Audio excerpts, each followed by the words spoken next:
On one ordinary Wednesday, an elementary school teacher walks into her classroom and discovers that 17 of her 18 students are absent. The previous night at 2:17 a.m., all of them woke up, left their homes, and ran out into the dark. This is the town crisis, and the beginning of the story in the latest Zach Cregger film, Weapons. I'm Ronald Young Jr., and I'm leaving the theater.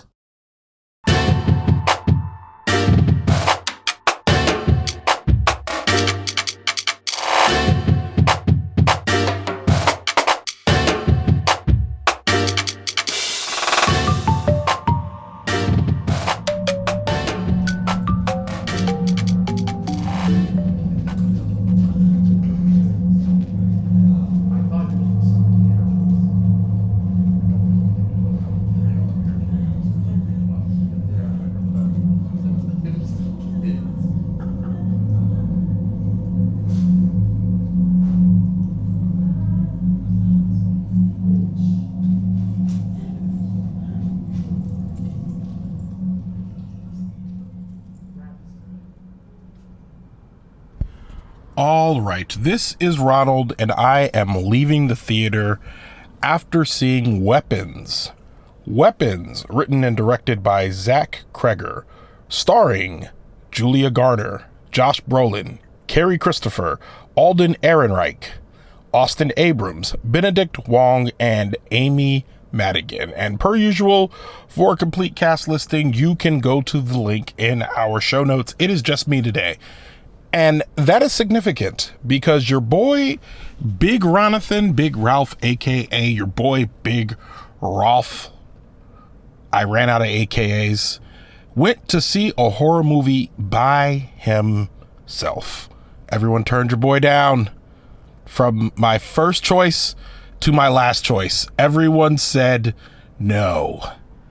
And your boy, Big Ronathan, Big Rallowishes, had to go by himself to see a horror movie. Now, I would not have done this if I did not know that the theater was going to be mostly full, which it was, which immediately felt like a better experience. I also know how to close my eyes and to watch through my fingers.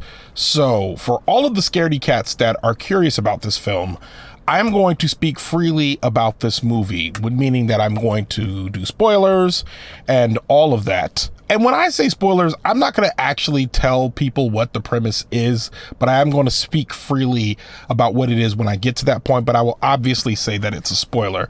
But I think people want to know like how scary this movie is going to be.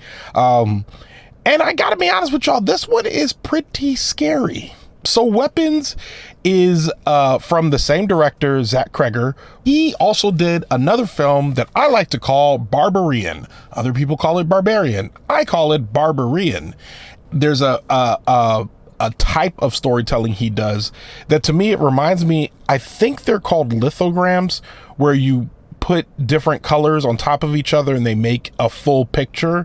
That's how he does his movies. Now, someone's going to look up lithogram and be like, Ronald, you don't know what you're talking about. And that's true. But if y'all know what I meant when I said 3 separate pictures that then come together to make one picture, or several different colors that come together to make one image, that's what I'm kind of saying that he does with his films. He did that in Barbarian, and he does that more in this film, where each part of the story is told from a different perspective. So the premise of the film is that one day a teacher goes into her classroom, and of her 18 students, 17 are missing except for one.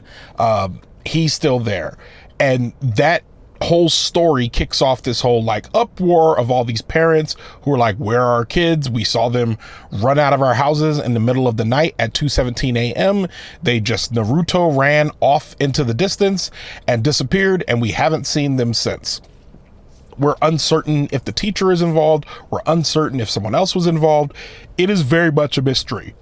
Acting wise, we're getting the bulk of scenes from Alden Ehrenreich. We're getting a lot of him. We're getting a lot of Julia Garner, Josh Brolin. There's quite a bit of Cary Christopher too. Quite a bit of Benedict Wong, and because they're doing it in this very non-linear way, not necessarily like 4 months earlier, but they're kind of restarting from each person's perspective. It reminds me of a film called Vantage Point that really frustrated a lot of people because it kept essentially restarting itself as it began to layer on the other bits of the mystery. That didn't bother me in this film. I thought it was the storytelling was effective because it didn't really repeat itself. When it got to a part that we already knew, it would skip past that portion and be like, okay, you already know what happens here. We're going to move ahead to this next part because here's what you don't know. And I thought the movie just did a very good job of ratcheting up the tension. So for much of it, it just feels like a thriller or a mystery. There are parts of this wide swaths where I'm just like, this isn't really scary at all. But when the movie like just becomes a horror movie, it does it in spurts, and it does it very grisly. It does it using gore and action and like kind of just these scenes of viscera that you do have to turn away from. The difference between what's happening in this movie and other movies is that it says this movie will say to you, hey, this person's head's about to be ripped off. If you keep watching, that's what you're going to see. It's not like other filmmakers like a Eli Roth, where he's like, hey, look, we're going to rip off the head. I'm going to force you to watch and put your face in it. This movie's like, if you keep watching this, you're going to see a head get ripped off. And I think it gives you enough notice to look away, and it doesn't stay there long. It's like, hey, look at this grisly scene, and then it moves on. And it's not like, it's not just doing it for the shock value. It's really, in true horror form, it's like, isn't this horrible? This horrible thing just happened. Not a lot of jump scares. There's some jump scares, but not a ton of them. You can sense when they're coming. So what I like to do is I'll put my hand in the middle of my face so that I cannot see the center of the film. I can only see the corners of the film, whatever I think I'm going to be scared. So I put my hand in the center of my face. That way I can only see the corners and I'm fine. Or you can look down to a corner of the film and focus on that. And then when the jump scare happens, you can still see the full screen. I don't feel as like maximum protection by that method, but there's other people who are less scared than me that can do that. I'm not one of those people. But the tension in this movie is just at an all-time high.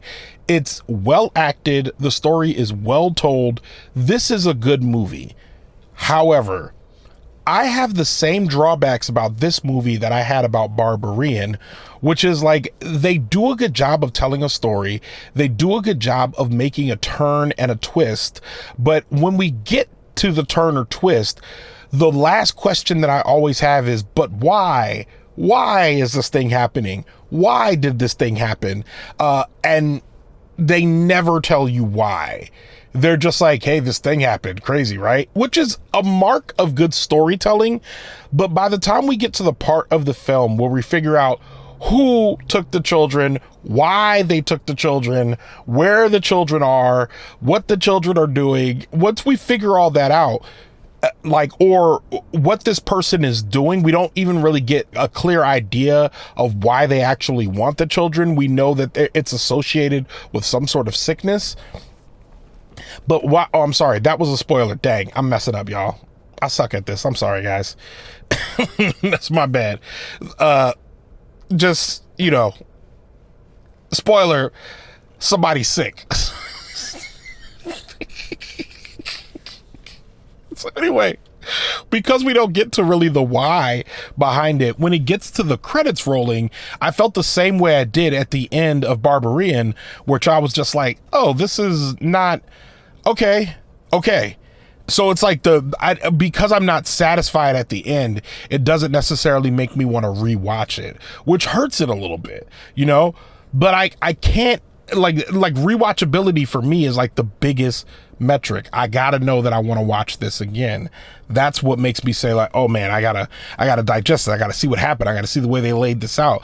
But this one, once all the secrets are revealed, this is something that I would probably consider watching again.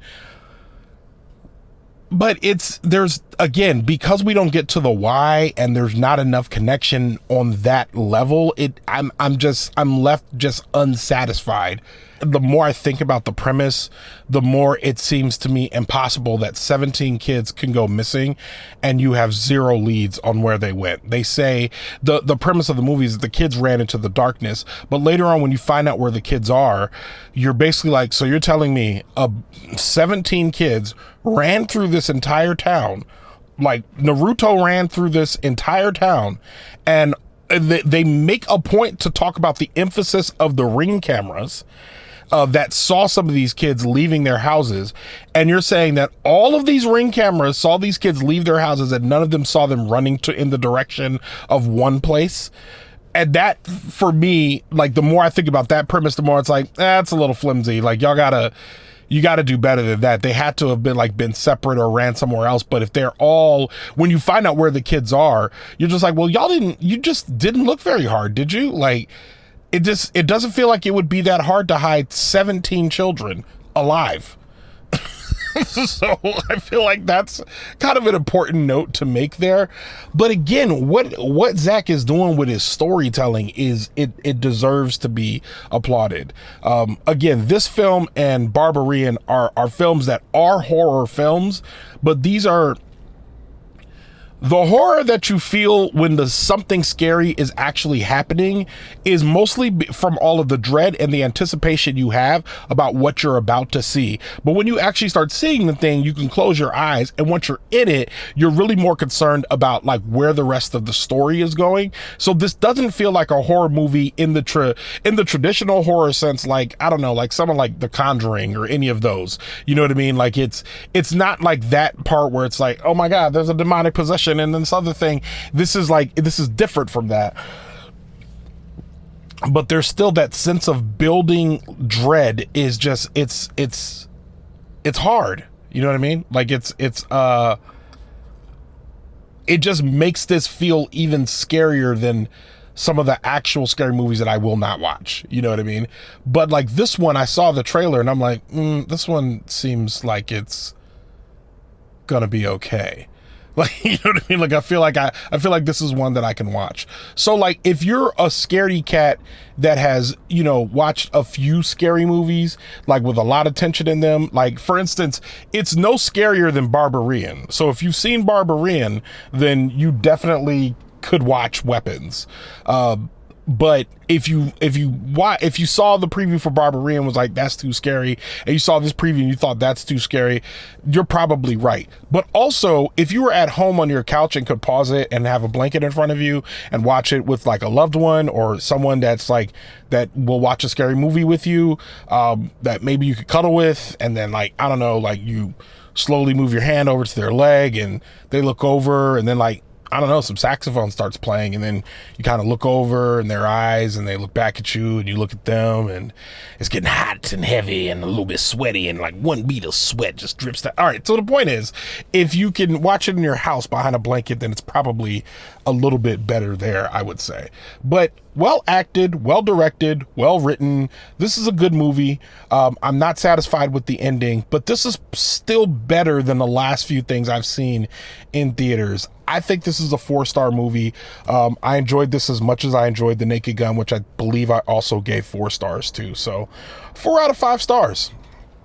And with that, Leaving the Theater is a production of Oh It's Big Ron Studios. I mixed this episode, and if you have joined the Patreon, you should know that there are 2 episodes of I Don't Like That released back to back, already available. And I'm saying 2 right now because I'm supposed to record the 3rd one and put it up on Sunday. So it's possible that by the time you hear this, there's 3 episodes of the new hit podcast I Don't Like That, where I just talk about things that I don't like, which is, I mean, what a great concept for a podcast. This is going to be a hit, and I'm developing it entirely on Patreon. So if you have feedback, if you want to talk about it, if you have some suggestions, you can join Patreon. You can watch watch the podcast, and you can put it in the comments. That's right, y'all. I said watch the podcast. It's a video podcast. That's right, y'all. I'm pivoting to video. Y'all are here for it. And if you want to be a part of it, if you believe in me, if you've been like, I've been with Ronald, rocking with Ronald since leaving the theater, since time well spent, since 10 minutes with Ronald, if you've been rocking with me that long, you know that I'm relentless and I have nothing else to do. I'm unmarried with no kids. I have nothing to do but rely on the success of my career to hopefully keep me warm someday if I'm alone in my giant house with a dog that I purchased for some reason. If that's of interest to you, go to patreon.com/leavingthetheater or go to the link in our show notes. Show art from Heather Wilder. Theme music from the mysterious Breakmaster Cylinder. For more information about weapons, check out our show notes. You can follow me on Instagram, Blue Sky, TikTok, Threads, or Letterboxd at Oh It's Big Ron. That's at OHITSBIGRON. You can find out more about this show and other Oh It's Big Ron Studio shows by following us on Instagram at Oh It's Big Ron Studios. Leaving It Theater will be back soon. Thanks for listening.